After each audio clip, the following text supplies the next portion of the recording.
ॐ अहं वृक्षस्य देवा कीर्तिपृष्ठां गिरेरिव ऊर्ध्वपवित्रवादिनीव स्वमृतमस्मि द्रविणं सवर्जसं सुमेधा अमृतोक्षितः इति त्रिशङ्करवेदानुवचनम्। ॐ शान्ति शान्ति शान्ति। नमः श्री शङ्करानन्द गुरुपादाम्बुजनमने सविलासमहामोह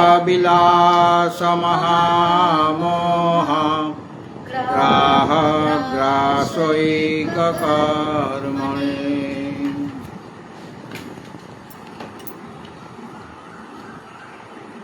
উপস্থিত ভক্তজন,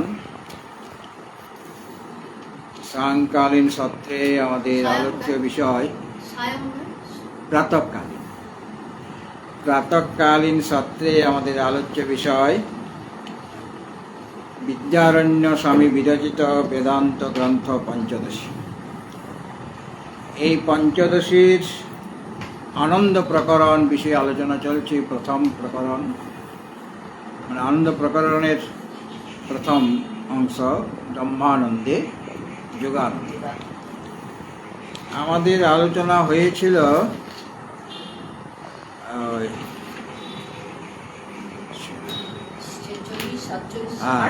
48 অবধি, একাদশ অধ্যায়ে 48 শ্লোক অবধি আমাদের আলোচনা হয়েছিল। আমরা 41 নম্বর শ্লোক থেকে সমবেতভাবে আবৃত্তি করব। 41। তরি সাধন জন্যতা সুখং বৈষয়িকং ভবেৎ ভবত্যেবাত্র নিদ্রায়া পূর্বং শয়্যাসনাদিজম নিদ্রায়াং তো সুখং যত্তদ্ জন্যতে কেন হেতুনা সুখাভিমুখধীরাদৌ পশ্চান্মজ্জেৎ পরে সুখে জাগ্রদ্ব্যবৃত্তিবিশ্রান্ত বিশ্বন্যাথ বিরোধিনী অপনীতে স্বস্থচিত্ত নো ভবেৎ বিষয়ে সুখম আত্মাভিমুখধিবৃত্তৌ স্বানন্দ প্রতিবিম্বতি অনুভূয়ৈন মাত্রাপি ত্রিকুট্যা শান্তিমাপ্নুয়াৎ তৎসমস্যাপনুত্যার্থং জীবোদ্ধবেৎ পরাত্মনি তেনৈকং প্রাপ্য তত্ত্বতো ব্রহ্মানন্দ স্বয়ং ভবেৎ। দৃষ্টান্তা শকুনীশ্বেন কুমারশ্চ মহানৃপः মহাব্রাহ্মণ ইত্যেতে সুপ্ত্যানন্দে শ্রুতিরিতাः। শকুনী সূত্রবদ্ধ সन् দিক্ষু ব্যাপৃত বিশ্রমम् অলব্ধ্वा বন্দনস্থানम् হস্তস্তম্ভাদ্युपाश्रयेत्। জীবোপাধিমনস্তদ্বৎ ধর্মাধর্মফলাপ্তয়ে স্বপ্নে জাগ্রতি চ ভ্রান্ত্বা ক্ষীণে কর্মণি নিয়তে। এখানে 5টি দৃষ্টান্ত দেওয়া হচ্ছে। কি কি? শকুনির দৃষ্টান্ত। শকুনি মানে পাখি, যে কোনো পাখি। সেন মানে বাজ পাখি। কুমার, মহানৃপঃ মহাব্রাহ্মণ। এই 5টি দৃষ্টান্ত হচ্ছে এদের সুক্তিতে যে আনন্দ থাকে, সুশুক্তিতে যে আনন্দ থাকে, এই বিষয়ে শ্রুতি এই 5টা দৃষ্টান্ত দিয়েছেন।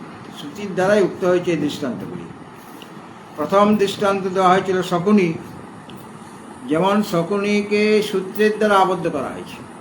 সূত্র মানে বড় সূত্র, তো একটা প্রান্ত তাকে বাঁধা হয়েছে তার পায়ে বা পিঠে, আরেকটা প্রান্ত তার হাতে আছে অথবা কোনো স্তম্ভের মধ্যে বেঁধে রেখেছে। এখন ওই যে শকুনি মানে পক্ষী, সে সব দিকে সব দিশাতে ঘোরাঘুরি করছে, কিন্তু সেখানে বিশ্রাম করার কোনো জায়গা পাচ্ছে না। তা বিশ্রাম করার জায়গা না পেয়ে মানে খাবারের সন্ধানে গিয়েছিল, উড়ে গিয়েছিল, সে তাকে মুক্ত করে দেওয়া হয়েছে, কিন্তু সুতা দিয়ে বাঁধা আছে, তাকে বেঁধে রাখা হয়েছে। সে বিভিন্ন জায়গায় ঘোরাঘুরি করছে, আহার সন্ধান করছে, হয়তো আহার পাচ্ছেও, কেননা এই আকাশের মধ্যে তো অনেক পোকামাকড় ঘুরে বেড়ায়, তাদের খাচ্ছে, কিন্তু সেখানে বিশ্রাম করার জায়গা পাচ্ছে না। বিশ্রাম করার জায়গা না পেয়ে তার যে বন্ধন স্থান হাত বা স্তম্ভ, সেখানে এসেই সে উপস্থিত হয়, সেখানে বসে বিশ্রাম করে। ঠিক সেরকম এটা হলো শকুনির দৃষ্টান্তটা।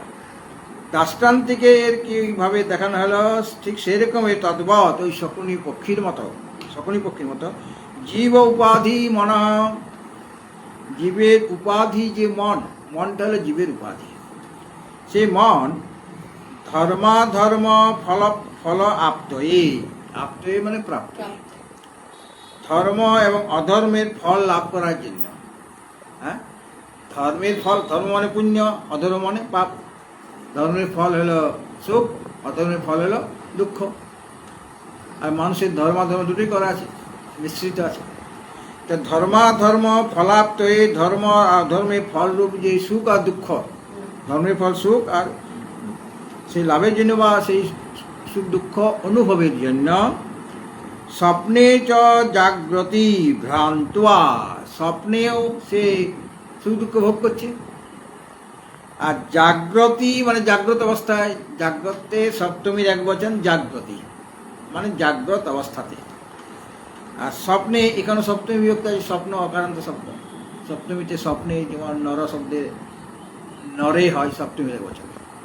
স্বপ্নে এবং জাগ্রত অবস্থায় ভ্রান্তি সেখানে ভ্রমণ করছে, মানে কখনো জাগ্রত কখনো স্বপ্ন।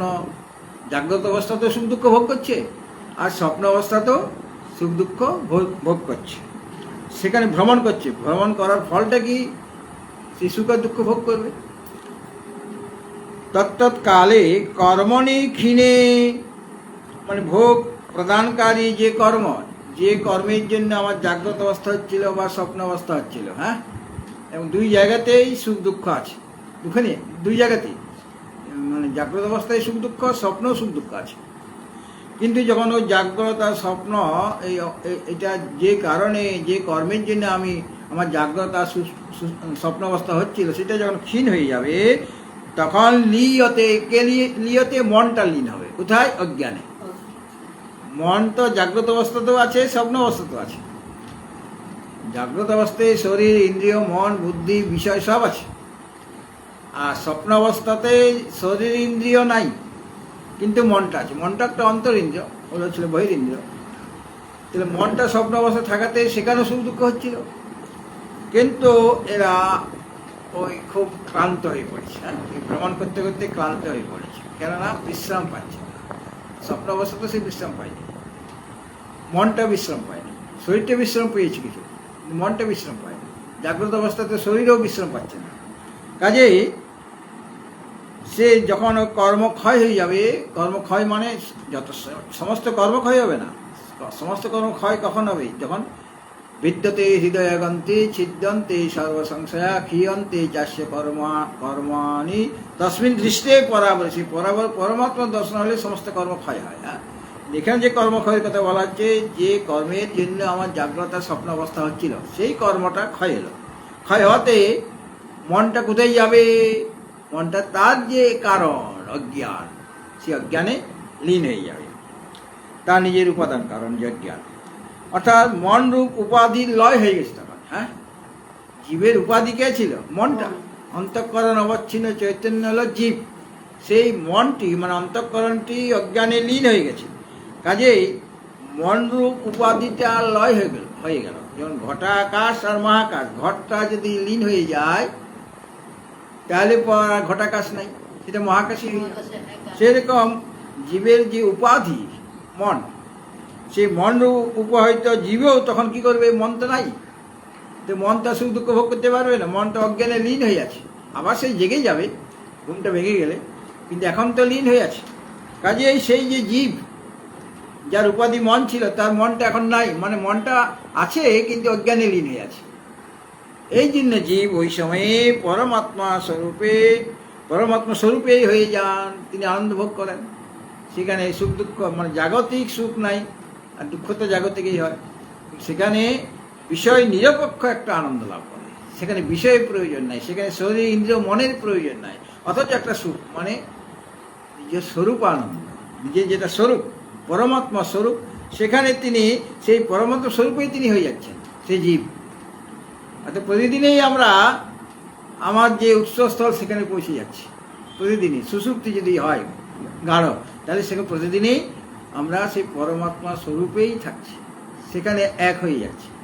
কিন্তু যেহেতু আমার অজ্ঞান দূর হয়নি, জাগ্রত হলেই, জাগ্রত অবস্থা আসলেই অজ্ঞানের মধ্যে যে মনটা লীন হয়েছিল সেই মন জেগে যাবে, তারপর শরীর ইন্দ্রিয় সব জেগে যাবে, তখন আবার সুখ দুঃখ ভোগ হবে, তাই না? সুতরাং ওই সময়ে জীব কি হচ্ছে, সুষুপ্ত অবস্থায় পরমাত্মা স্বরূপ হয়ে যাচ্ছে। দৃষ্টান্তে কি ছিল? শকুনের মানে পাখিটা ওই রকম বিভিন্ন দিশায় ঘোরাঘুরি করছে, মানে সুখ দুঃখ ভোগ করছে, আহার গ্রহণ করছে, খাচ্ছে যাচ্ছে, হ্যাঁ। কিন্তু সেখানে দুই রকমই হচ্ছে, তার সুখ দুঃখ দুটাই হচ্ছে, কিন্তু সে ক্লান্ত হয়ে যাচ্ছে, তার বিশ্রামের প্রয়োজন। তখন সে বন্ধন স্থানে চলে আসে, যেহেতু তার আশ্রয় স্থান, তো সেখানে আসলে সে বিশ্রাম করার সুযোগ পাচ্ছে। কাজে এত যে উড়াউড়ি মানে আকাশে উড়ছিল, তার যে পরিশ্রমের জন্য তার সুখ দুঃখ হচ্ছিল, বা আহার ইত্যাদি গ্রহণ করছিল, সেখানে তাতে যে সুখ দুঃখ হচ্ছিল সেটা থেকে সে বিরত হয়ে গেল, আর পরিশ্রম করতে হচ্ছে না। ঠিক সেরকমভাবে আমাদের জীব সে সুষুপ্তি, জাগ্রত এবং স্বপ্ন অবস্থায় সুখ দুঃখ ভোগ করছে মনের মাধ্যমে, কিন্তু মনটাও যখন লীন হয়ে গেল অজ্ঞানে সুষুপ্তি অবস্থায়, তখন জীব সেই পরমাত্মা স্বরূপে হয়ে যাচ্ছে, অর্থাৎ তিনি ব্রহ্মানন্দের অনুভব করছেন। এটাও শকুনের দৃষ্টান্ত দেখানো হয়েছে। এখন সেন দৃষ্টান্ত দেওয়া হয়েছে। সেন মানে বাজ পাখি। সেন বেগেন নীলৈক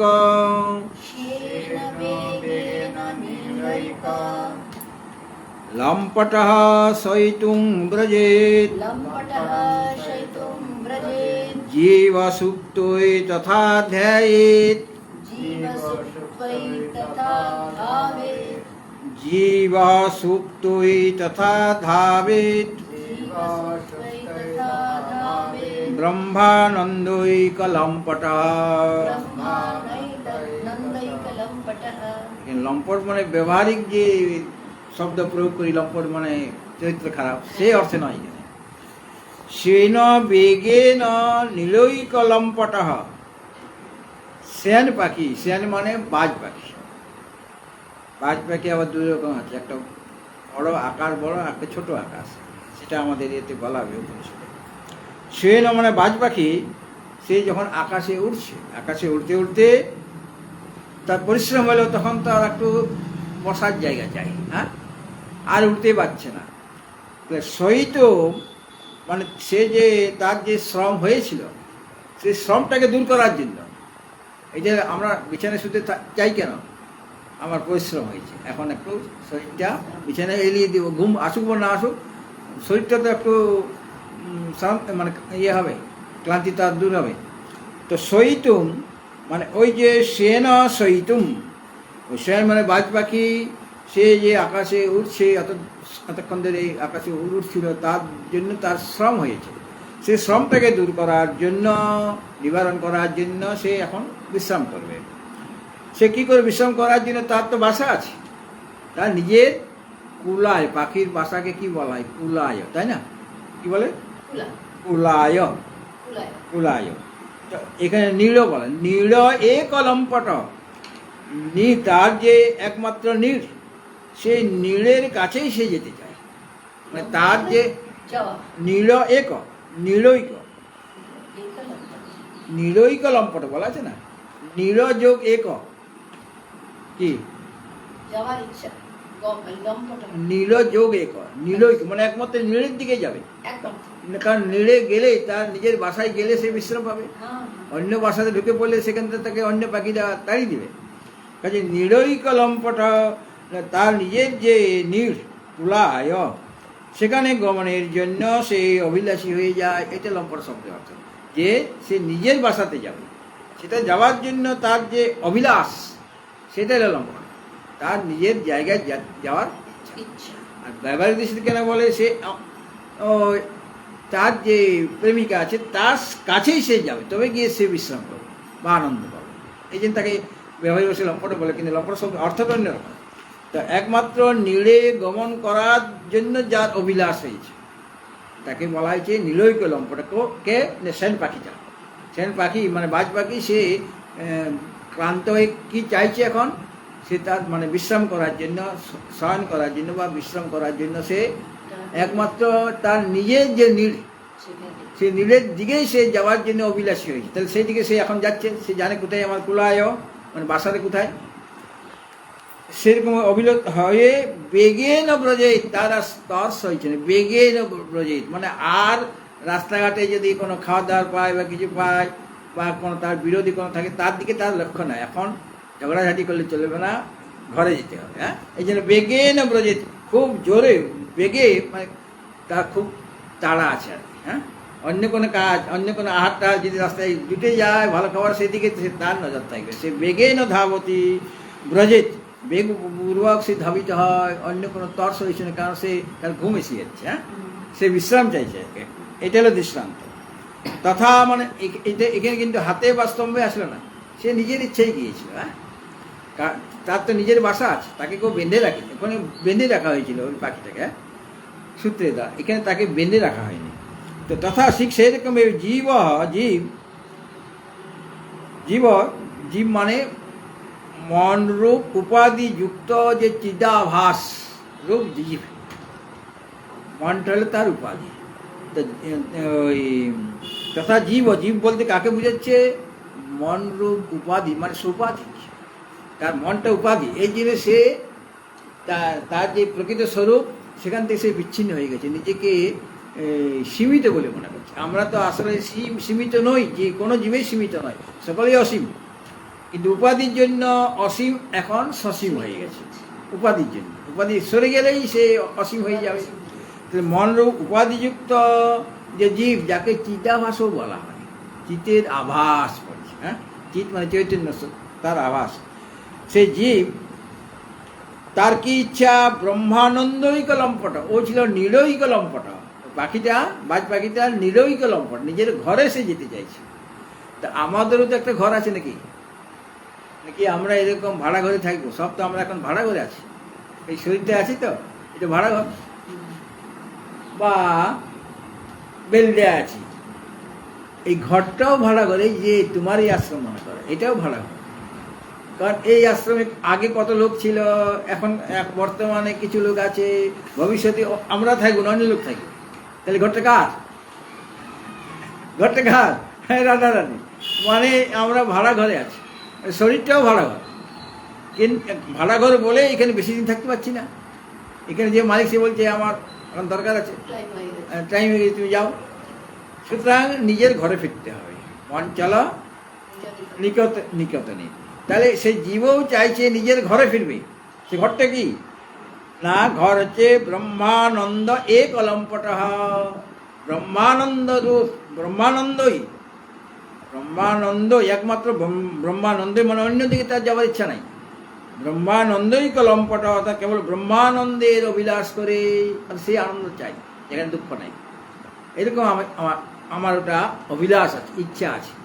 সেই ব্রহ্মানন্দের, কেবলমাত্র ব্রহ্মানন্দের অভিলাষী হয়ে সুপ্তই, সুপ্তই মানে সুসুপ্তির জন্য একটু বিশ্রাম চায়। হ্যাঁ, সুপ্তই, সুপ্তি শব্দ, তার ওই চতুর্থীর এক বচনে সুপ্তই হয়ে গেল, চতুর্থীর এক বচন।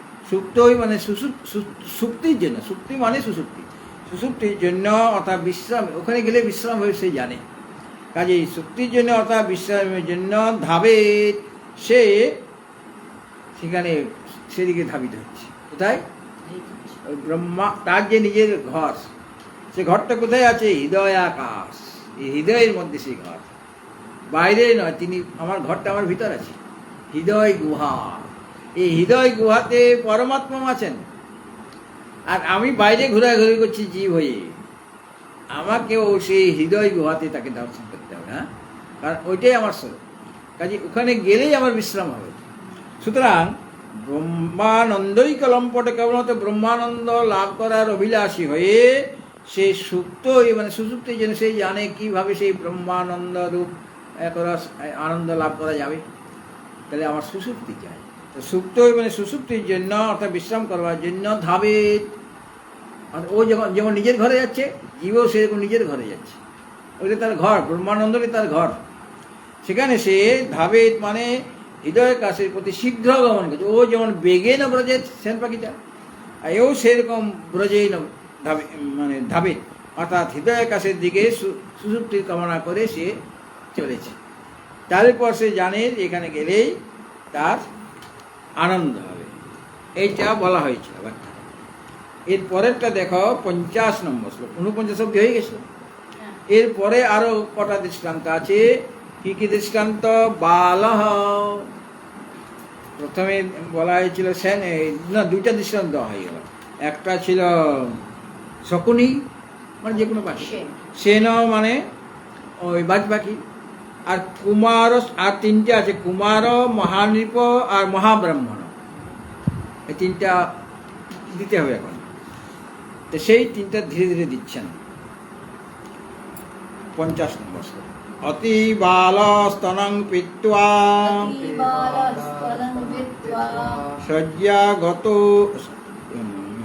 অতি বাল স্তনং পিত্বা মৃদু শয্যাগত হাসান।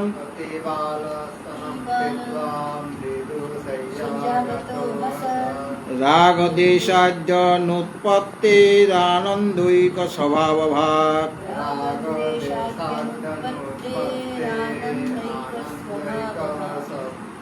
অতি স্বভাবভাব।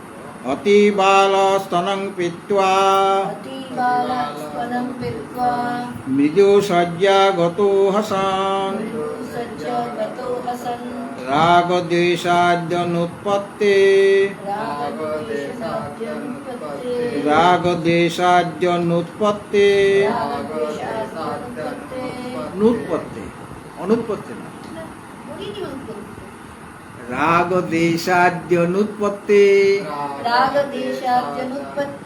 রানন্দৈক স্বভাবভাব। এখন বৃহদারণ্যক উপনিষদে একটি মন্ত্র আছে, সেখানে 2য় অধ্যায়ের 1 নম্বর ব্রাহ্মণের 19 নম্বর মন্ত্র, 2:1:19। হ্যাঁ, মানে 2য় ব্রাহ্মণ, আর এই 2য় অধ্যায় 1 নম্বর ব্রাহ্মণ, 2:1:9, 19 2:1:19, 9 দিনে ভুল হবে, 2:1:19। এখানে এটার সাথে মিলছে, তো এটা আমি দেখেছি। কত পাতাটা? পাতা হলে 140। এখানে পালাকি বলে একজন ব্রাহ্মণ ছিলেন, মুনি, বুঝলেন? 140। হ্যাঁ, সেই পালাকি তিনি বাগ্মী ব্রাহ্মণ। শুনো, মানে আছে অন্য জায়গায় আছে একজন, ওই বালাকি নামে একজন খুব বাগ্মী, খুব কথা বলে, ভালো বাগ্মী, মানে কথা বলে, মানে সুন্দর কথা বলে, বাচাল নেই আর। তিনি কাশীরাজ অজাতশত্রুকে বললেন, কাশীরাজ, বেনারসে কাশীরাজ, বললেন যে আমি আপনাকে ব্রহ্মের উপদেশ দিব। ব্রাহ্মণ বলছেন, বালাকি ব্রাহ্মণ তার নাম। তিনি ওকে বললেন, কাশীরাজ অজাতশত্রুকে, যে আমি তোমাকে ব্রহ্মের উপদেশ দেব। তার নাম ছিল কাশীরাজ অজাতশত্রু, যার শত্রু জন্ম হয়। এই কথাটা শুনেই অজাতশত্রু বললেন, মানে রাজা, এই তুমি কথাটা বললে যে আমি তোমাকে ব্রহ্মের উপদেশ দিব, এই যে কথাটা বললে, এখনো বলো নাই, তুমি বলে যে আমি বলবো। কাকে দিবে উপদেশ? অজাতশত্রু। বালাকি ব্রাহ্মণ সে বলছে অজাত শত্রুকে, মানে রাজা, সে কাশীরাজ, তাকে বলছে আমি আপনাকে ব্রহ্মের উপদেশ দেব। সে যায় নাই, সে গেছে কোনো রকম দেখা করতে কোনো সময়, তখন সে বলছে। আর অজাত শত্রুর উত্তরে বলছেন যে এই যে তুমি বললে যে আমি তোমাকে ব্রহ্মের উপদেশ দেব, কেবল এই কথাটার জন্যই আমি তোমাকে 1000 গরু দান করছি। এখন তোমার কাছে উপদেশ আমি পাইনি, কিন্তু এই যে তুমি বললে আমি তোমাকে ব্রহ্মের উপদেশ দেব, শুধু এই কথার উপরেই ভিত্তি করে আমি তোমাকে 1000 গরু দান করছি, মানে মনে মনে করে দিয়ে দিবে। এটা প্রসিদ্ধ যে লোকে জনক জনক বলে ধাবিত হলো, সবাই জনক জনক বলে, তিনি খুব দয়ালু। লোকে জনকের দান, তিনি যে রাজা অনেক দান করেন, এবং তত্ত্বকথা শোনার তার যে ইচ্ছা, শ্রবণ করার ইচ্ছা দেখে তার যশ কীর্তন করতেন। হ্যাঁ, এবং তার নিকটে তারা যেত সেই অজাতশত্রুর কাছে নাকি। হ্যাঁ, যে শ্রবণ করেছে, যে দান করে তার ওখানে গেলে কিছু দান পাওয়া যাবে। হ্যাঁ, আমাকেও ওইরূপ গুণ আছে, ইয়া দর্শনে সৌভাগ্য উপস্থিত করলেন বলে আমি ঋষি ব্রহ্ম বিষয়ে শুনবার পূর্বে আমাকে গোসহস্র দান করলাম বলেছেন অজাতশত্রু। অজাতশত্রু কি বলে, আমি তোমাকে গোসহস্র দান করলাম। কেন লোকে জানে যে জনক সে দান করে এবং শ্রবণ করার ইচ্ছা আছে, এবং তার যশ, তার কীর্তন লোকে করে থাকে, এবং এইভাবে তার নিকটে যায়, অজাতশত্রুর কাছে যায়। আর আমার তো এইরকম গুণ আছে, এটা প্রদর্শনের সৌভাগ্য উপস্থিত করলেন বলে, মানে আমার মধ্যে গুণগুলো আছে, আমি দান করি বা আমার শোনারও ইচ্ছা আছে, এই জন্য আমি যে তাকে ব্রহ্মের উপদেশ দেব বলেছি, এই কথাটা শুনেই তিনি আমাকে 1000 গরু দান করলেন। এটাই রাজার অভিপ্রায়। হ্যাঁ, তো আত্মতত্ত্ব নির্ণয় করতে গিয়ে এই গল্পের অবতারণা করা হয়েছে। এই যে বালাকি প্রসঙ্গে আমাদের যেটা আমাদের উদাহরণ এখানে আসবে আর কি, সেটা পরে আসছে, মানে এই এই 2য় অধ্যায়ের প্রথম ব্রাহ্মণ থেকে বালাকির কথাটা বলা হয়েছে। হ্যাঁ, এখানেই ওই উপদেশ দিতে গিয়ে নানারকম কথা বালাকি বলবেন। হ্যাঁ, সেই বিষয়ে এই যে প্রথম ব্রাহ্মণেরই 19 নম্বর শ্লোক। হ্যাঁ, পাতাটা কত ছিল? 140। তাহলে এটা এর আগে তো কোনটা করছিলেন? ওটা তো আমি প্রথমে কিভাবে আসলে জিনিসটা সেটা ওখানে আছে? সেটা বুঝাবার জন্য 125 এটা প্রথম কোনো উপক্রম করা হয়েছে। আচ্ছা আচ্ছা তারপরে তো উনি উপদেশ দিতে আরম্ভ করবেন। হ্যাঁ, আচ্ছা আচ্ছা। যাই হোক, এখানে বলা হলো এই 19 নম্বর শ্লোকে মন্ত্রে, এই 2য় অধ্যায় প্রথম ব্রাহ্মণে। হ্যাঁ, যে অথ যদা সুসুপ্ত ভবতি যদা ন কস্যচন বেদ হিতা নাম নাড্য দ্বাসপ্ততি সহস্রাণি হৃদয়াৎ পুরিততম অভিপ্রতিষ্ঠন্তে তাভিপ্রত্যবসৃপ্য পুরিততি সেতে স যথা কুমারো বা মহারাজো বা মহাব্রাহ্মণো বা অতিগ্নিমানন্দস্য গত্বা সহিতমেব এষ এতচ্ছেতে। হ্যাঁ, পেলাম না তো 140 পাতা। 40 পাতা খুলবে তবে তো দেখতে পাবে। 140 পাতাই তো দেখি, পেয়েছি।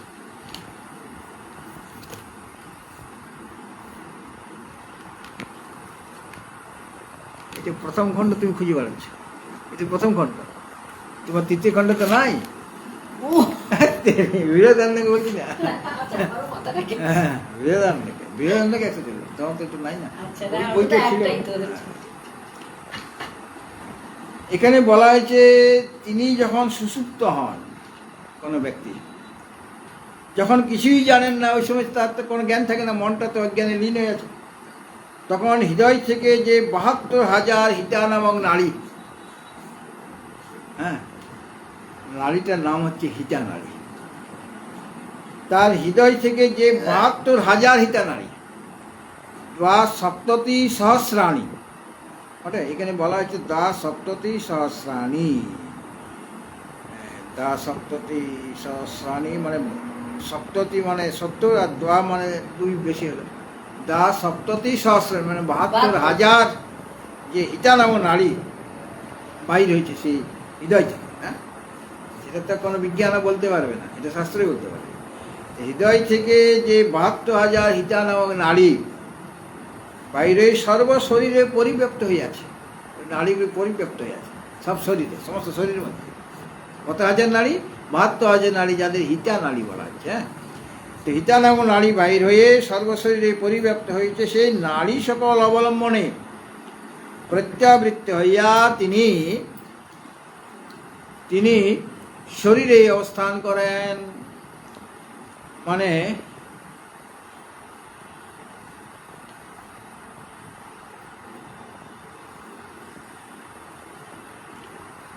এইভাবে মানে সেগুলি আবার ফিরে আসে আর কি। যখন সে ঘুমিয়ে পড়ে, সুষুপ্তি অবস্থায় হয়, যখন সে কিছুই জানে না, তখন কি হয়? হিজা নামক হৃদয় থেকে যে 72,000 নারী বেরিয়েছে, হিতা নামক নারী, যেগুলি সমস্ত শরীরে ব্যপ্ত হয়ে আছে, সেই নারী সকলকে অবলম্বন করে সে ফিরে আসছে সেখানে হৃদয় আকাশ। জীব তখন ওখানে ফিরে আসছে সুষুপ্তি অবস্থায়, সেটা এখন জাগ্রতের স্বপ্নে ঘুরছিল। ওই যে পাখিগুলি ঘোরাঘুরি করছে, তা জীবও তো ঘোরাঘুরি করছে। তো পাখিগুলি যখন তার নিজের আলোয় ফিরে আসছে বা তার বন্ধনস্থানে ফিরে আসছে, তো জীব কী করে ফিরে আসবে? ওই হিতার নারী যেটা সমস্ত শরীরে ব্যপ্ত হয়েছে, সেই হিতার নারীগুলিকে আশ্রয় করে সে হৃদয়ে ফিরে আসছে। হৃদয় থেকে বেরিয়েছে হিতা নারী। এটা কোনো ডাক্তারি বই পাবে না, এটা আমাদের শাস্ত্রই বলতে পারে, উপনিষদই বলতে পারে। এটা অন্যান্য উপনিষদ ওই 72,000 নারীকে আশ্রয় করে আসছে। আবার সে হৃদয়ে ফিরবে। হৃদয় থেকে ওটা বেরিয়ে গেছে বিভিন্ন দিকে। 72,000 মানে কম নয়, সারা শরীরকে ব্যপ্ত করে রেখেছে। যেমন অশ্বত্থ পাতার মধ্যে কত রকমের, ওটা যখন শুকিয়ে যায় উপরে কষা থাকে তখন বুঝা যায় তো জালি জালি, সেরকম 72,000 নারী ঘোরাঘুরি মানে ব্যপ্ত হয়ে আছে। এবং যখন জাগ্রত স্বপ্ন অবস্থা আছি, তখন ওইগুলি হৃদয় আকাশ থেকে ওইগুলি দিয়ে আমি বেরিয়ে গেছি। অর্থাৎ জাগ্রত স্বপ্ন দেখছি, সুখ দুঃখ ভোগ করছি, এখন আমার বিশ্রাম দরকার। ওই নারীগুলিকে অবলম্বন করেই আমি হৃদয়ে আসবো, হৃদয়ে ফিরে আসবো। প্রত্যেক তিনি শরীরে সেই সময় এইভাবে শরীরে অবস্থান করেন হৃদয় আকাশে। এ বিষয়ে দৃষ্টান্ত হলো যেমন শিশু, মানে এখানে যে দৃষ্টান্তগুলি দিই, শিশু মানে বালক বা মহারাজ বা মহাব্রাহ্মণ, এদের আনন্দে চরম উৎকর্ষ লাভ করে অবস্থান করেন, তেমনি ইনিও গভীর নিদ্রায় নিমগ্ন হয়ে যান ওই হৃদয় আকাশে। হ্যাঁ, এটা যেমন নারীগুলি আশ্রয় করে সেখানে সে প্রবেশ করেছে। তো এখানে ওই 3টা দৃষ্টান্ত এখানে দিলেন। হ্যাঁ, মানে বালকের দৃষ্টান্ত যেমন শিশু, যথা কুমারো বা মহারাজো বা মহাব্রাহ্মণো বা অতিগ্নিমানন্দস্য অথবা সহিতমেব এষ এতচ্ছেতে। মানে দৃষ্টান্ত দিলেন যথা কুমার, কোনো শিশু, যেটা এখানে বলবে আর কি, ওই এখানে 50 নম্বর। যেমন শিশু বা বালক, মহারাজ মানে চক্রবর্তী রাজা, মহাব্রাহ্মণ মানে ব্রহ্মবিদ ব্রাহ্মণ, বা আনন্দস্য অতিগ্নিম, আনন্দের যে অতিগ্নিম মানে অতিশয় দুঃখঘাতক যে অবস্থা। অতিগ্নিম মানে দুঃখকে হত্যা করছে, দুঃখকে নষ্ট করে দিচ্ছে। হ্যাঁ, অতিশয় দুঃখঘাতক মানে ওই দুঃখগুলি থাকবে না আর কি, এই জন্য অতিগ্নি বলা হয়েছে। আনন্দ পেতে গেলে দুঃখগুলিকে দূর করতে হবে। এই জন্য বলছেন আনন্দস্য অতিগ্নিম গত্বা। এই যে আনন্দের অতিগ্নিম মানে অতিশয় দুঃখদায়ক যে অবস্থা, দুঃখঘাতক, অতিশয় দুঃখঘাতক যে অবস্থা, মানে দুঃখগুলি নাশ হয়ে গেছে, ওই সময় সুষুপ্তিতে দুঃখ নাই, তবে তো আনন্দটা বিকশিত হবে। আনন্দ সর্বদাই আছে, কিন্তু আনন্দটা ওই দুঃখের দ্বারা, সুখ দুঃখ দ্বারা সেটা আবৃত হয়ে গেছে। এখন ওইগুলি নাশ না হলে তো আনন্দটা প্রকাশ হবে না। এই জন্য আনন্দের মানে সেই আনন্দটা কীরকম না, অতিশয় দুঃখঘাতক যে অবস্থা, মানে পরম সীমা, দুঃখ ওখানে নাই। কোথায়? সুষুপ্তিতে। হ্যাঁ, অত্যন্ত মানে দুঃখের ঘাতক, সমস্ত দুঃখের ঘাতক মানে আমার যে দুঃখগুলি ছিল সেগুলিকে নষ্ট করে গত্বা, সেখানে তাকে গত্বা মানে গমন করে, মানে তাকে লাভ করে, সে আনন্দকে লাভ করে সহিত মানে অবস্থান করেন। এ তমেব তেমনি এস এই আত্মা এই তৎসেতে এইরকমভাবে গভীর নিদ্রায় তিনি নিদ্রিত হয়ে যান। আত্মা এই জীব গভীর নিদ্রায় এইরকমভাবে নিদ্রিত মানে তিনি গভীর নিদ্রায় মগ্ন হয়ে যান। এই হলো তিনটা দৃষ্টান্ত এখানে বৃহদারণ্যকে দেখানো, ওইটাই এখানে বলছি। আর একটু ব্যাখ্যা করে দেখাবে। অতি বাল স্তনং পিত্বা মৃদু শয্যা গত হসন রাগ দেশাদি, আমি সন্ধিবিচ্ছেদ করছি, রাগ দেশাদি অনুৎপত্তি আনন্দৈক স্বভাব ভাগ। প্রত্যেকটা শব্দের অর্থ বুঝতে হবে। অতি বাল মানে শুধু বালক বলা না, অতি বালক মানে অত্যন্ত শিশু, ছোট্ট শিশু। একটু বড় হলে না তার রাগ দেশ আরম্ভ হয়ে যায়। হ্যাঁ, এই জন্য অতি বাল বলা হলো। অতি বাল যেমন অতি শিশু, ওটা কিন্তু বৃহদারণ্য উপনিষদে ওই রকম বলেন নাই। হ্যাঁ, এত কষ্ট করে বলেন, এই যেটা কষ্ট করে বলে দিলেন। অতি বাল স্তনম পিত্বা, সে মাতৃদুগ্ধ সে পান করলো, পান করে তার তো ক্ষুধা মিটে গেছে। পান করে কি করে, এখনো ঘুমিয়ে পড়েনি, মৃদু শয্যাগত হয়েছে, কোমল শয্যায় তাকে শুয়ে দেওয়া হয়েছে। মৃদু মৃদু মানে কোমল শয্যায় শয়ন হয়ে হসন, হসন মানে হাসতে হাসতে, এখন ঘুম আসেনি, হয়তো কিছুক্ষণ করে ঘুমিয়ে যাবে। হ্যাঁ, হসন মানে হাসতে হাসতে, হসন রাগ দেশাদি অনুৎপত্তি, কেননা তার মনের মধ্যে রাগও নাই দেশও নাই, তার মনের মধ্যে কোনো রকম রাগ নাই আর দেশ নাই। সেই রাগ দেশের উৎপত্তি না হওয়ার ফলে, রাগ দেশ উৎপত্তি হলেই কিন্তু সে তাকে দৃষ্টান্ত নেওয়া যাবে না, কারণ রাগ দেশ থেকেই তো নানা রকম দুঃখ শুরু হয়ে যায়। সে এখনো কিন্তু ঘুমায়নি, সে শুধু দুগ্ধ পান করেছে, পান করে মৃদু কোমল শয্যায় শয়ন হয়ে হাসতে হাসতে, যেহেতু রাগ দেশাদির উৎপত্তি না হওয়ায় রাগ দেশাদি অনুৎপত্তি হে, রাগ দেশ মানে রাগ মানে অনুরাগ আসক্তি, আর দেশ এটা যেহেতু উৎপত্তি হয়নি তার মনের মধ্যে, এই জন্য আনন্দৈক স্বভাব, যেহেতু তিনি সেই বাচ্চা কেবলমাত্র আনন্দ মাত্রেরই উপভোগ করে, তার সুখ দুঃখ কিছু নেই, কারণ তাতে কোনো চিন্তাধারাই নাই, আর কাউকে হিংসাও করে না, কারোর প্রতি আসক্তিও নাই। তো যেমন অতি শিশু স্তন্যপান করার পরে কোমল শয্যায় শয়ন হয়ে হাসতে হাসতে রাগ আর দেশাদির উৎপত্তি না হওয়ার ফলে, তার রাগ দেশে এখনো হয়নি, মানে এত বাচ্চা সে, এই জন্য কেবল আনন্দ মাত্র সে উপভোগ করে। অর্থাৎ শিশুকে বলা হচ্ছে স্তনন্ধর, মানে শিশু যখন স্তনপান করে স্তন্যকে ধরে রাখে, এই জন্য শিশুটির নাম হলো, মানে সে অন্য কিছু তার আহার না, 6 মাস যাবৎ অন্য কোনো জলও খেতে পারবে না, আর অন্য কোনো লিকুইড, এই যে নানা রকম বেবি ফুড আছে না, অনেকে খাওয়ায়, ডাক্তার কিন্তু না করে, শুধু মাতৃদুগ্ধ, নিজের মায়ের দুগ্ধ না পেলে তখন অন্য মায়ের, হ্যাঁ, যদি মায়ের দুগ্ধ না থাকে তাহলে অন্য মায়ের দুগ্ধ পান করে, কিন্তু জলও খাওয়া যাবে না, বাইরে জল খাওয়া যাবে না, সে যতই মিনারেল ওয়াটার হোক, বাইরে যে নানা রকম বেবি ফুড 6 মাস খাওয়ানো যাবে না, এটা ডাক্তার বলে দেয়। তাই সে তো এখন স্তনকে অবলম্বন করে আছে, সেখানে তার খাবার, এই জন্য তাকে বলা হচ্ছে স্তনন্ধর শিশু, মানে অতি শিশু। অতি শিশু মানে স্তনন্ধর শিশু, সে অন্য কিছু ধরবে না, মানে অন্য কোনো বেবি ফুড ধরবে না, গ্লাসে জল ধরবে না, ওগুলি খাবে না, সে কেবল স্তনটাই তার মানে আশ্রয়, মানে বেঁচে থাকার একমাত্র উপায়, আর কোনো উপায় নেই।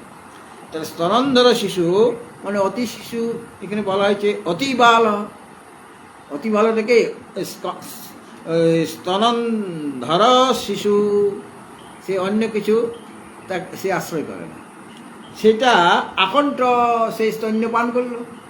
হ্যাঁ, মানে যতক্ষণ তার খিদে পেয়ে ছিল ততক্ষণ সে গেল, তারপরে জোরকে দিলেও সে খাবে না, অখণ্ড স্তন্য পান করে কোমলতাদি গুণযুক্ত যে শয্যা, মানে সেই বাচ্চার উপযুক্ত যে শয্যা, বা তাকে মশারি টাঙিয়ে দেওয়া হলো, হ্যাঁ, তাদের আলাদা মশারি আছে, সেই শয্যায় শান মা নিজে তো শুতে পারছে না, মা ওকে করাচ্ছে, তাকে কোমল শয্যায় শয়ন করে দিল। তারপরে তার আমি আমার ভাব তো নাই, রাগ দেশ কিসের জন্য হয়, আমি আর আমার জন্য, আমি আমার থাকলে রাগ দেশ হয়, আমার এই ব্যক্তি প্রিয়, রাগ হয়ে গেল, ওর প্রতি রাগ বাড়ানো রাগ, এই আমার শত্রু, তার প্রতি দেশ হয়ে গেল। তাহলে এটা রাগ দেশটা হওয়ার কারণ কি? আমি আর আমার ভাব আছে। আমি বোধটা অনেক পরে তৈরি হয়ে যাচ্ছে। হ্যাঁ, আমিটা অনেক পরে হচ্ছে। তাহলে আমি আমার না বোধ না হলে রাগ দেশ হবে না। তার তো আমি আমার ভাব তো নাই। তাহলে আমি আমার ইত্যাদি জ্ঞান শূন্য হওয়াতে সে রাগ দেশাদি রহিত হবে, তার মধ্যে রাগ দেশ থাকবে না, রাগ দেশাদি অনুৎপত্তি তখন। আর যখনই আমি আমার হয়ে গেল তখনই রাগ দেশে উৎপন্ন হয়ে যাবে। এইভাবে রাগ দেশে রহিত হয়ে ওই আনন্দই স্বভাব বাবা কেবল আনন্দ মাত্রই উপভোগ করে, অন্য কিছু মানে তার মানে দুঃখ, অন্য কিছু দুঃখ না। শরীর যদি খারাপ হয় তখন সে কান্নাকাটি করবে, হ্যাঁ, বা মা আসতে দেরি করছে, আমার খিদা পেয়েছে, তখন সে কান্নাকাটি করবে। কান্নাকাটি করবে বা একটু বাচ্চাটা খিদে পেয়ে যাক দেখি, হ্যাঁ, ছোট বাচ্চাগুলো যখন এই 1 মাস মাস একটু খিদে পেয়ে যাচ্ছি, কাঁদবে, হ্যাঁ হ্যাঁ করে কাঁদবে, হ্যাঁ। তারপরে কি তার কষ্ট হচ্ছে? কষ্ট হচ্ছে মানে তার খাবার চাই। অর্থাৎ ওই সময়ে যে স্তন্যপান করা হয়ে গেল, শরীরও ভালো আছে মনে করো, তার শরীরে কোনো রোগ জ্বালা থাকলে তো কান্নাকাটি করবে। তো তখন সে মূর্তিমত সুখরূপে অবস্থান করেন। অর্থাৎ এখানে ঠিক আছে মূর্তিমত বলা হয়েছে, মানে আনন্দ এক, কেবলমাত্র আনন্দ মাত্রই সে উপভোগ করে, অন্য কিছু দুঃখ ইত্যাদি অনুভব করে না। তখন ওই মৃত্যুশয্যায় সেবন করে দিতে হবে। সেরকম আমাদের ওই মৃত্যুশয্যায় সেবন করে দিতে হবে। ওই সময় রাগ দেশ থাকলে আমার আনন্দ হবে না, আর রাগ দেশ থাকলে আমি শুরু তবতে যেতেই পারবো না, আমাকে আটকে দেবে। যে গেটকিপার আছে না, সে আজকে রাগ দেশ আছে, না না এখানে যাওয়া যাবে না, ঠিক আছে। রাগ দেশ থাকলে আমার সুসুপ্তি হবে না, আর সুসুপ্তি মানে গভীর নিদ্রায় যেতে গেলে আমি আমার বোধটা ভুলতে হবে, সেখানে আমি আমার ভাব থাকে কিছু। তা আমি আমার বোধটা না ভুললে তোমার রাগ দেশ থাকবে, কাজে ওই ঘরে তুমি ঢুকতে পারবে না, নিজেরই ঘর কিন্তু ঢুকতে পারবে না। আর যখন আমি আমার ভাবটা কেটে যাবে তবে তো ঘুমটি আসবে, গভীর ঘুমটি, তার আগে আসবে না, তার আগে স্বপ্ন দেখবে তুমি।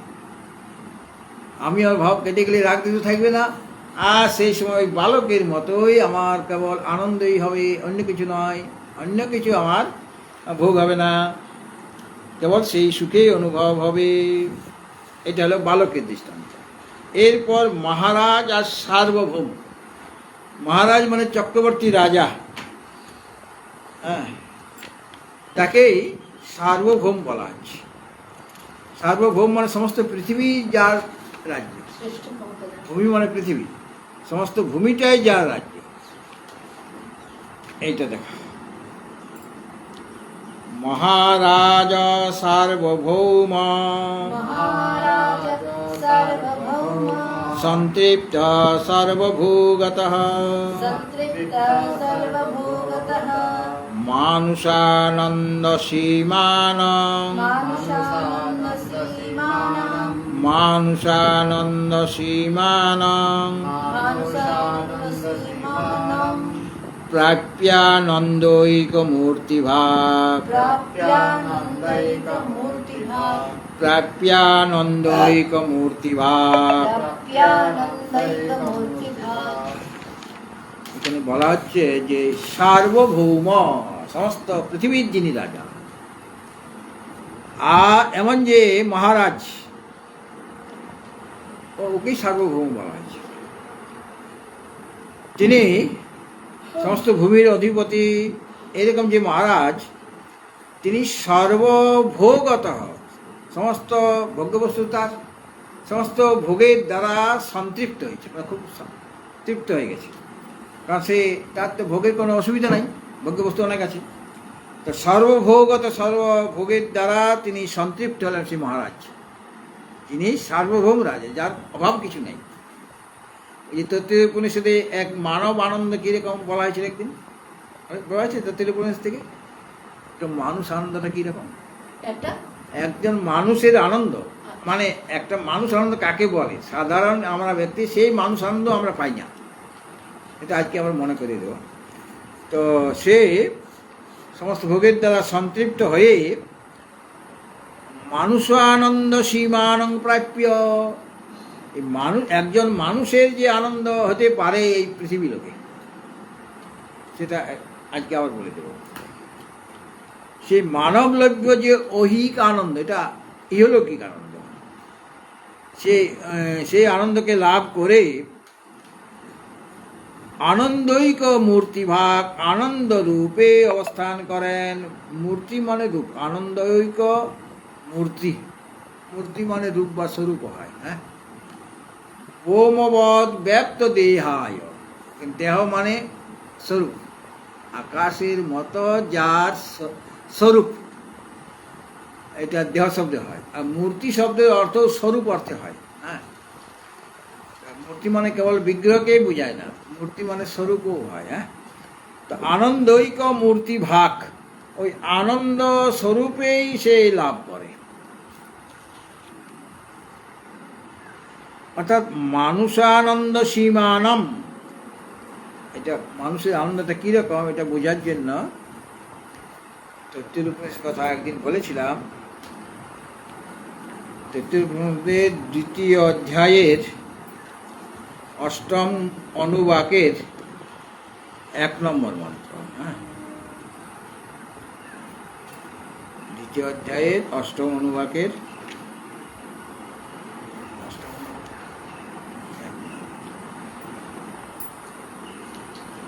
2য় অধ্যায়।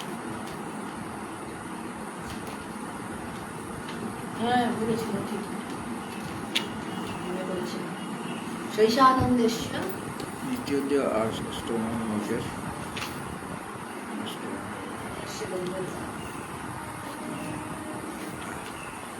সেখানে বলা হয়েছিল মানুষের আনন্দটা কিরকম। একজন ব্যক্তি সে যুবক, শোনো, একজন ব্যক্তি সে যুবক, শুধু যুবক নয়, সে সাধু যুবক, মানে তার চরিত্র খারাপ নয়, সৎ চরিত্র।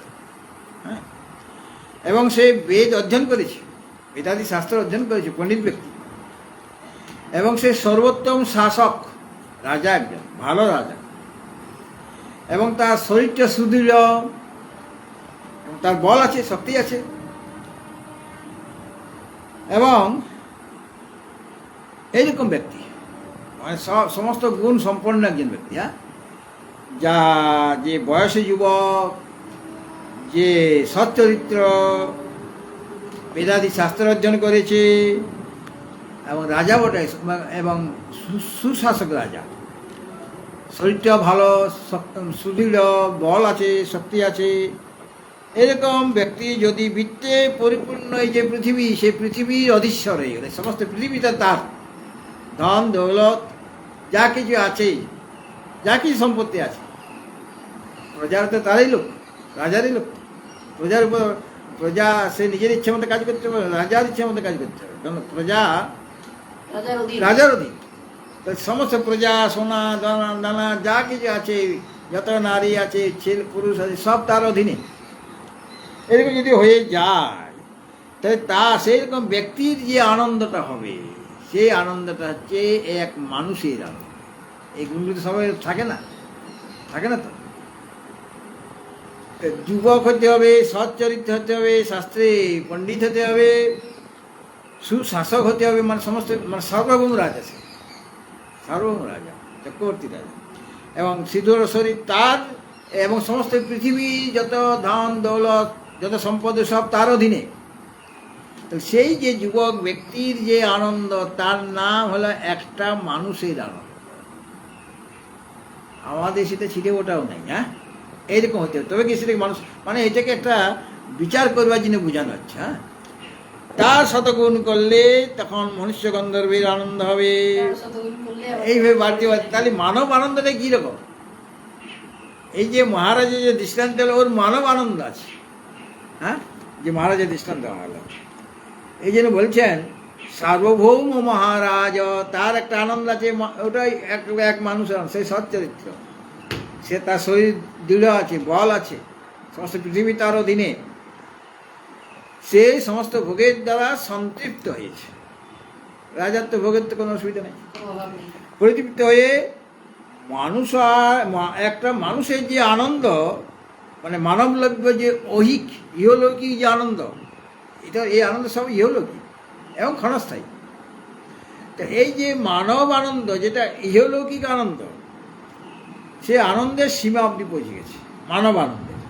মানে এর চেয়ে মর্তে লোকে আর বেশি আনন্দ হতে পারে না কোনো কারো ব্যক্তি। তা সেই এক মানুষ আনন্দ এর সীমা লাভ করেছে। মানে এটার পরেও আরও অনেক আনন্দ আছে, যেটা বলা হবে পরে, গন্ধর্ব আনন্দ। হ্যাঁ, তো এইরকমভাবে লাভ করে মূর্ত, মূর্ত মানে আনন্দ রূপে অবস্থান করেন। মূর্তিভাগ মানে মূর্তি শব্দের এখানে রূপ, হ্যাঁ, মানে আনন্দ রূপ। সেই মূর্তিভাগ মানে আনন্দৈক মূর্তিভাগ, আনন্দটা হলো তার স্বরূপ। এখানে মূর্তি শব্দের আগে আছে আনন্দৈক মূর্তিভাগ, কেবলমাত্র আনন্দই যেটা স্বরূপ, সেই আনন্দ রূপে তিনি ভাগ, মানে সে তার ভাগী হয়, মানে সেইভাবে তিনি অবস্থান করেন। এটা হলো মহারাজের দৃষ্টান্ত। অর্থাৎ মানুষানন্দ সীমানম, মানে যুবা সাধু যুবা অধ্যাপক আশিষ্ট দৃঢ়িষ্ঠ বলিষ্ঠ তস্য ইয়ং পৃথিবী সর্বাবৃত্তস্য পূর্ণাস্যা। এই পৃথিবী যদি সমস্ত বৃত্তের দ্বারা পরিপূর্ণ যে পৃথিবী, সেই পৃথিবী যদি তার হয়ে যায়, তাহলে স এক মানুষ্য আনন্দ, তখন সেটাকে একজন মানুষের আনন্দ বলা হবে আর কি। হ্যাঁ, আর সেই আনন্দটাও মানুষের আনন্দ। তো সেই যে মানুষ আনন্দ, যদি কোনো যৌবন সম্পন্ন সাধু যুবা অধীত বেদাঙ্গ, বেদাঙ্গ মাতৃপিতৃ আচার্য দ্বারা সুশিক্ষিত, মা বাবার সেবা করেছে, আচার্যের সেবা করেছে, তাদের দ্বারা তিনি সুশিক্ষিত। মানে সে যে মূর্খ তা নয়, মায়ের কাছ থেকে উপদেশ পেয়েছে, পিতার কাছ থেকে উপদেশ পেয়েছে, আচার্যের কাছ থেকে উপদেশ পেয়েছে, এবং অতিশয় দৃঢ়তার শরীর, বলবান শরীর, এবং সপ্ত সমুদ্র সুমেরু মধ্যে বিস্তীর্ণ যে পৃথিবী, সেই পৃথিবীর সম্রাট। হ্যাঁ, যদি হয় তখন তার সেই চিত্ত প্রসাদ সমস্ত মানুষানন্দের সমষ্টি রূপ হলো আনন্দের সীমা। এটা হলো এক মানুষের আনন্দ। সেই রকম দৃষ্টান্ত দিল মহারাজের। হ্যাঁ,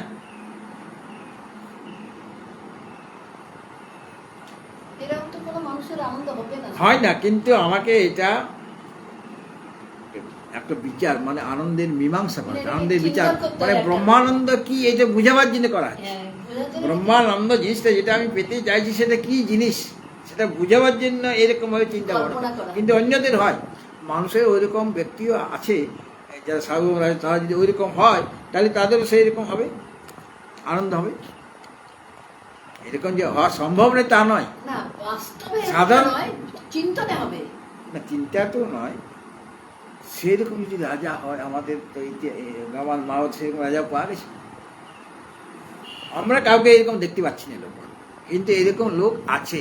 আর এখন তো সার্বভৌম রাজাই পাওয়া যাবে না, এখন সমস্ত পৃথিবীর রাজা একজন হবে কি? আগেকার দিনে হতো। তো সেইটা ধরে বলা হচ্ছে। আর যদি মনে করো এখন নাই, কিন্তু তুমি সেইভাবে কল্পনা করে নাও, তাহলে সার্বভৌমের রাজা তিনি, এরকম কল্পনা তো করতে পারি। মানে আমার আসল উদ্দেশ্য কি, ব্রহ্মানন্দ কতখানি, কত অনন্ত আনন্দ সেখানে, সেইটা বুঝাবার জন্য এরকম ভাবে এই তথ্য বলা হয়, এটা বুঝে নিচ্ছি। এই যে যেমন মানে যেমন অতি বালক, তার দৃষ্টান্ত, মানে সুষুপ্তির আনন্দটা কিরকম হয়, সেখানে রাগ দেশ নাই, বালকের রাগ দেশ নাই, তবে গিয়ে আমি আমার ভাব নাই, এই জন্য কমল সজিয়ে সে স্মরণ করে হাসছে, কান্নাকাটি তখন না, তখন তো তার তো ক্ষুধা মিটে গেছে না। তো রাগ দেশ না থাকাতে তার, মানে আমি আমার ভাব না থাকে, তার রাগ দেশ নাই, তার যে আনন্দটা, ওই শিশুর যে আনন্দটা, সেই শিশুর আনন্দ যেমন, সেই রকম ভাবে একজন সুস্থ ব্যক্তির আনন্দ হয়ে গেল। কারণ ওই শিশুর যেমন আমি আমার ভাব নেই, রাগ দেশ নেই, তার সে যে আনন্দটা উপভোগ করছে, হাসছে সে, তা আর একজন সাধারণ ব্যক্তি সুসুপ্ত হয়ে গিয়েছেন, তার আনন্দটা ওই শিশুর সাথে তুলনা করা হচ্ছে। কারণ তারও রাগ দেশ তখন নাই, কারণ আমি আমার ভাবটা সেখানে নষ্ট হয়ে গেছে, কোনো শরীর ইন্দ্রিয় ইত্যাদির প্রতি তার অভিমানও নাই, আর সামনে তার কোনো বিষয়ও নাই, কাজে ওখানে রাগ দেশ তো থাকবে না। এই জন্য তার যে আনন্দটা হচ্ছে শিশু, অতি শিশু বালকের মতো ওই আনন্দটা, যে দৃষ্টান্ত দেওয়া হলো। শকুনি যেমন, সেন বালক মানে কুমার, আর এই মহারাজ, অর্থাৎ যেমন সর্বভূমির অধিপতি যে মহারাজ, তিনি সমস্ত ভোগের দ্বারা পরিতৃপ্ত হয়েছেন। যেমন শিশু সে আকণ্ঠ দুগ্ধ পান করে, আর যদি খিদা থাকতো তাহলে সে হাসতে পারতো না, কিন্তু আকণ্ঠ দুগ্ধ পান করেছে। সেরকম মহারাজ সে সমস্ত কিছু ভোগ করে নিয়েছে, মানে এখন নিদ্রা যাবে আর কি। তো সেই আনন্দ ভোগ করে সে যেমনভাবে পরিতৃপ্ত হয়ে একটা যে মানুষের আনন্দ, যেটা তত্ত্বের উপরে দেখানো হয়েছে, সেই সীমা অবধি সে পৌঁছে গেছে। একজন মানুষের আনন্দ আছে, সে ওই লাভ করে ওই একমাত্র আনন্দ রূপেই সে অবস্থান করে। ওইটা হলো মহারাজের দৃষ্টান্ত। অর্থাৎ এখানে দেখানো হলো যেমন চক্রবর্তী মহারাজ মানে সার্বভৌম রাজা, সম্পূর্ণ ভোগের দ্বারা তিনি তৃপ্ত হয়েছেন, এবং মর্তলোকের সুখের যেটা পরাকাষ্ঠা ইহলোকে, যার থেকে এর বেশি সুখ হতে পারে না, সেই সুখটা সে লাভ করেছে। এখন সেটা ঐহিক সুখ, কিন্তু আর সেই সুখের মধ্যে ঐহিক সুখ হলেই তার মধ্যে দুঃখ থাকবে। হ্যাঁ, কারণ ওটাও তো আমার একটা অহংকার আছে, এইটা এই দেশ, এই সমস্ত পৃথিবীর আমি রাজা। তো সে মানব আনন্দ, মর্তলোকের যে মানব আনন্দ, একটা মানে মনুষ্যলোকে আনন্দের চরম সীমা, এটা পরাকাষ্ঠা। এর চেয়ে বেশি আনন্দ হতে পারে না এই মর্তলোকে। হ্যাঁ, এর চেয়ে স্বর্গে গেলে তার চেয়ে বেশি আনন্দ আছে, ব্রহ্মলোকে গেলে তার চেয়ে বেশি আনন্দ আছে। তো সে মর্তলোকে যে সুখের পরাকাষ্ঠা মানে একটা যে মানব আনন্দ, সেটা সে লাভ করেছে। লাভ করে একমাত্র আনন্দ রূপে সে অবস্থান করে। এইটা হলো মহারাজের দৃষ্টান্ত। মানে তার যে আনন্দটা, কারণ তার তো আর কিছু পাওয়ার বাকি নেই, সব কিছু পাওয়া তো তার হয়ে গেছে, সব ভোগও হয়ে গেছে। তার যে আনন্দটা, সেটাকে বলা হচ্ছে একটা মানব আনন্দ। তো মহারাজ যে মহা আনন্দ মানে এক মানব আনন্দ পেয়ে মানে আছে, এখানে সেই রকম আনন্দ সে ভোগ করে যে সুযুক্ত অবস্থায় ছিল। তার কিছুই নাই, সে মহারাজও না, সে বালকও নয়, বা সে সেন পাখিও না, বা বাজ পাখিও না, কিন্তু সে যখন সুষুপ্তিতে চলে গেল, তখন একটা এমন আনন্দ লাভ করছে যেখানে কোনো দুঃখ নাই, আমি আমার নাই, রাগ দেশ নাই। এবং ওখানে চৈতন্য উপনিষদ বলাও আছে, এই যে আনন্দটা একজন মানব আনন্দ ভোগ করছে, একজন ক্ষত্রিয় অকামহত যে সন্ন্যাসী তার হয়ে যায়, আর যে সুষুপ্ত অবস্থায় চলে যাবে সেও ওই আনন্দ লাভ করে কিছুক্ষণের জন্য। আর যিনি ক্ষত্রিয় ব্রহ্মনিষ্ঠ, সে তো চিরস্থায়ী আনন্দ, কারণ তার অজ্ঞানও থাকে না, ওখানে তো অজ্ঞান আছে সাধারণ ব্যক্তির। তারপরে দৃষ্টান্ত দেবে মহাবিপ্র মানে মহাব্রাহ্মণ, মানে চারটা দৃষ্টান্তের কথা বলা হয়ে গেছে। অতিবা শকুনি বলা হয়ে গেছে, সেন পাখি বলা হয়ে গেছে, কুমার মানে বালক বলা হয়ে গেছে, শকুনি সেন, সেন মানে বাজ পাখি, তারপরে ওই কুমার মানে বালক, তারপরে মহারাজ হয়ে গেল। এখন একটাই আছে মহাব্রাহ্মণ। আচ্ছা, এটা বলতে পারছি। মহাবিপ্র ব্রহ্মবেদী কৃতকৃত্যাত্য লক্ষণম বিদ্যানন্দস্য পরমাং প্রাপ্যাবতিষ্ঠতি। আচ্ছা, কাষ্ঠাং প্রাপ্যাবতিষ্ঠতি। মহাবিপ্র ব্রহ্মবেদী কৃতকৃত্যত্য লক্ষণাম বিদ্যানন্দস্য পরমাং কাষ্ঠাং প্রাপ্যাবতিষ্ঠতি। মহাবিপ্র, এখন মহাব্রাহ্মণ শব্দটা বলা হয়েছিল, এখানে তার জায়গায় বিপ্র শব্দ বলা হয়। বিপ্র আর ব্রাহ্মণ একই। একই কথা। তো মহাবিপ্র সে ব্রহ্মবেদী, যেমন ব্রহ্মবেদী মহাব্রাহ্মণ। ব্রহ্মবেদী মানে যিনি ব্রহ্মকে জেনেছেন, ব্রহ্মবিদ। মহাব্রাহ্মণ, ব্রহ্মবেদী মহাব্রাহ্মণ, মহাবিপ্র ব্রহ্মবেদী। মহাব্রাহ্মণ কীরকম? যিনি ব্রহ্মবেদী মানে ব্রহ্মবিদ, তিনি বিদ্যানন্দস্য পরমাম কাষ্ঠাম, বিদ্যানন্দের পরম সীমা। যেমন ওই মহারাজ সে মানুষ আনন্দের চরম সীমা, হ্যাঁ ভোগের, এই হলো কি ভোগের চরম সীমা, সে আনন্দ। সেরকম বিদ্যানন্দের পরম সীমা লাভ করেছেন, বিদ্যানন্দের। এই জন্য সেই পরমাম কাষ্ঠাম প্রাপ্য, সেই পরম যে বিদ্যানন্দের যে চরম সীমা, সেটাকে লাভ করে অবতিষ্ঠতে, তিনি স্থির হয়ে থাকেন। অবতিষ্ঠতে মানে যেমন মহাবিপ্রহ, মহাবিপ্র মানে মহাব্রাহ্মণ, যেটা ওই উপরে প্রথমে বলা হয়েছিল। তো মহাবিপ্র মানে মহাব্রাহ্মণ, অর্থাৎ যিনি অন্তরাত্মা থেকে অভিন্ন যে ব্রহ্মের সাক্ষাৎকার করেছেন, ব্রহ্মভিত্তিক। এই যে আমার অন্তরাত্মা, জীব, তাকে তো আত্মাই বলা হয়, সে অন্তরাত্মা। সে অন্তর থেকে ব্রহ্ম অভিন্ন, এটা যিনি জেনেছেন, হ্যাঁ, এইভাবে যিনি সাক্ষাৎকার করেছেন, মানে যিনি অন্তরাত্মা থেকে অভিন্ন রূপে ব্রহ্মে সাক্ষাৎকার করেছেন। এই অন্তরাত্মা ব্রহ্ম একই, এইভাবে সাক্ষাৎকার করেছেন মানে অনুভব করেছেন তিনি কি বলেন? যে কৃতকৃত্য হয়েছি, আমি কৃতকৃত্য হয়েছি, আমার জীবন সফল। কৃতকৃত্য শব্দের অর্থ, কৃত্য মানে কর্ম, যেমন আহ্নিক কৃত্য, কৃত্য মানে কর্ম। যার কৃত্য মানে কর্ম, কৃত্য মানে করা হয়ে গেছে, আর কর্মের বাকি নাই। হ্যাঁ, কখন কর্ম করা বাকি থাকে না? যখন আমি লক্ষ্যে পৌঁছে যাব। আমি মনে করো 4 তলায় উঠব, তো সিঁড়ি বেয়ে বেয়ে যাচ্ছি, 4 তলায় উঠার জন্য সিঁড়ি দিয়ে যেতে হতো আমাকে। আর যখন 4 তলায় নিজের ঘরে পৌঁছে গেলাম, তখনও কি সিঁড়ি দিয়ে উঠবো আমি? তখন সিঁড়ি ছেড়ে দেবো, তখন আর সিঁড়ির দরকার নেই, আমি তো জায়গায় পৌঁছে গেছি। তাহলে যখনই আমি লক্ষ্যে পৌঁছে যাব, লক্ষ্যে যখন পৌঁছানি তখন কর্ম দরকার, কর্ম দরকার। আর যখন লক্ষ্যে পৌঁছে যাব তখন আর কৃত্যের দরকার নেই, তখন সব করা হয়ে গেছে, আমার কৃতকৃত্য হয়ে গেছে। কৃত্য মানে কর্ম আমরা করি কেন? যেহেতু আমাদের কামনা বাসনা আছে, তাই না? হৃদয়ে যদি কামনা বাসনা থাকে, তাহলে সেইটাকে পূর্ণ করার জন্য আমাকে কর্ম করতে হবে কিনা? নাকি এমনি দৌড়ে আসবে সে কাজ, জিনিসগুলি?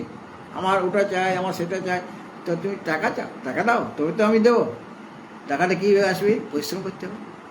তাহলে কর্ম করি আমি কিসের জন্য? কামনা বাসনা থাকার জন্য।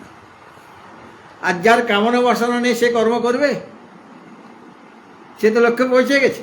লক্ষ্যে পৌঁছাবার জন্য তার কর্ম ছিল শরীরকে, মনকে শুদ্ধ করার জন্য এই যে যম, নিয়ম, আসন এগুলো সব পালন সে করেছে, এবং সকাম কর্ম করেছেন, নিষ্কাম কর্ম করেছেন, প্রায়শ্চিত্ত উপাসনা করেছেন, তো কর্ম তিনি করেছেন। কিন্তু এখন আর কর্ম করার দরকার নেই, কেননা যার জন্য আমি চিত্তকে শুদ্ধ করছিলাম, উদ্দেশ্য যেটা ছিল, সেটা তো আমার লাভ হয়ে গেছে, আমার জ্ঞান হয়ে গেছে, আত্মজ্ঞান হয়ে গেছে। কাজে তার আর কর্ম করার বাকি নেই। যস্তাত্মরতিরেব স্যাৎ আত্মতৃপ্তস্য মানব আত্মন্যেব চ সন্তুষ্টস্তস্য কার্যং ন বিদ্যতে। তার কাজ আর বাকি নেই, মানে তিনি কৃতকৃত্য হয়ে গেছেন। তাহলে ইনিও কৃতকৃত্য হয়েছেন ব্রহ্মবেদী, যিনি মহাব্রাহ্মণ, অর্থাৎ যিনি মহাবিপ্র মানে মহাব্রাহ্মণ, অর্থাৎ যিনি অন্তরাত্মা থেকে অভিন্ন যে ব্রহ্ম, তার সাক্ষাৎকার করেছেন।